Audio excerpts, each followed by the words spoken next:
Okay, I came home from work today and I was pleasantly surprised to find this out front of my house. I wasn't expecting this till after Selma, but I got it before, so this is great. I opened this up when I got home and I looked at it and I almost fell over. This recorder is 49 years old. It was manufactured in 1968. I looked it up by the serial number. There's not a scratch or a blemish on this entire thing. So I emailed the guy. As soon as I saw this, I said, man, you know, how did he come across this thing in such perfect condition? Apparently, either it was his grandparents or his wife's grandparents. He just said the grandparents had passed away. So I'm assuming they were his. And they were cleaning out the house and they were in the attic. And he said this came out of a chest and it was in the original box. But he said as soon as he grabbed the hold of it to lift it, he said the box just disintegrated in his hands. The carry case, you know, you can see there's some cosmetic wear on it. You can see it's been used a few times. But when I opened this thing up, I was floored for this thing being 49 years old, the kind of condition it's in. This is the microphone that comes with the Craig audio recorder. Now this is a proprietary microphone, which means this is the only microphone that'll work with this. It has an on-off switch, which I'll show you in a second here what it does. It's a pretty nice microphone. It actually does a really good job. The power cord. This is real old school here. If you look at these two prongs, they're both the same size. So what that means is if you screw the polarity up and plug this thing in upside down, you're going to blow this recorder up and you're going to knock a fuse out. This was before there were safety regulations like they are now. And it's heavy. It's really heavy. But this cord's also in good shape. It came with a carry strap. I did put that on. Now, for you guys that don't know what headphones look like back in 1968, here's what it looks like. Looks like a hearing aid. That was an earbud back in the day, which I won't be using it because I have no idea where this thing's been. Anyhow, I'll take this out here real quick. And like I said, there's not a scratch on it anywhere. On the front, on the sides, on the back. This thing is in perfect condition. Wow. I just found this here. I didn't notice that when I bought it. Someone engraved a phone number.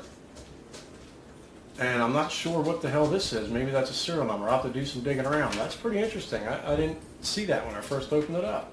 Wow. I'll have to check that out. Anyway.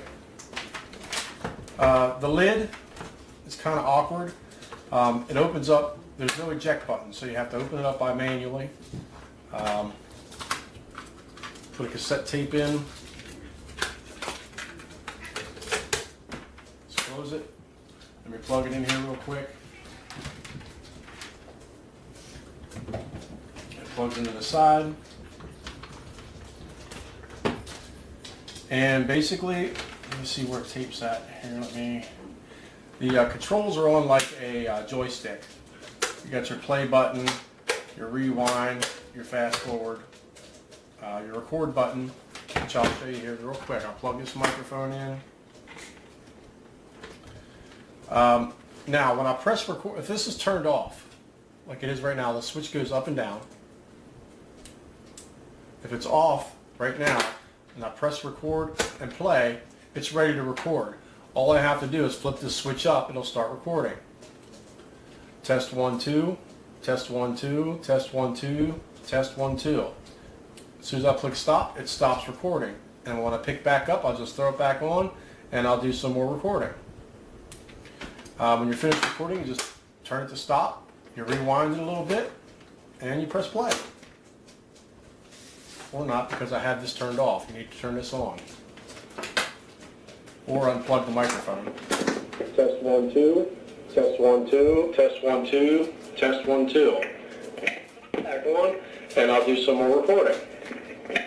And the volume on this is incredible. I'm only at 50% right now. If I turn it up, it gets so loud it's distorted. And I'll do some more recording. it's a really good speaker in there. Test 1, 2. Echo 1, and I'll do some more recording. There you go. So that's the way that works. It does have battery backup. Takes 5 C-cell batteries. And this is amazing. I mean, look at this. This is how they show you the way the batteries go in there. You just kind of tuck this down in there. You put 1 cell battery here, 1 C there, 1 C there, 1 C there, 1 C there. You don't see stuff like this anymore. Usually things are engraved on the inside of the lids. But this is a solid state recorder, which means there's no circuit board in here. It's all transistors, resistors, capacitors, switches,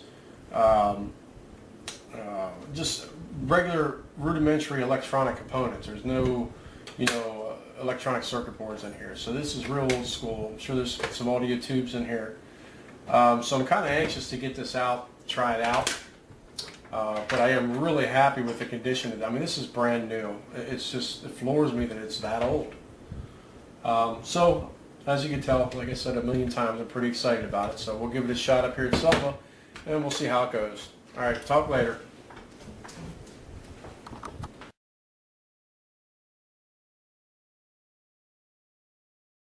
I did try to take a audio cable and run it out of the earphone jack, plug it into my computer, and record it on my computer, but there's so much electronic noise that it's not feasible to do that.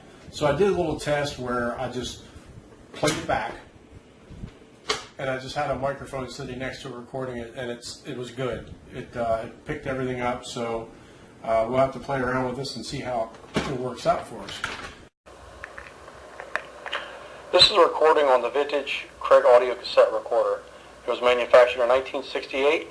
It's a solid state recorder, automatic level recording. Test 1, 2, test 1, 2.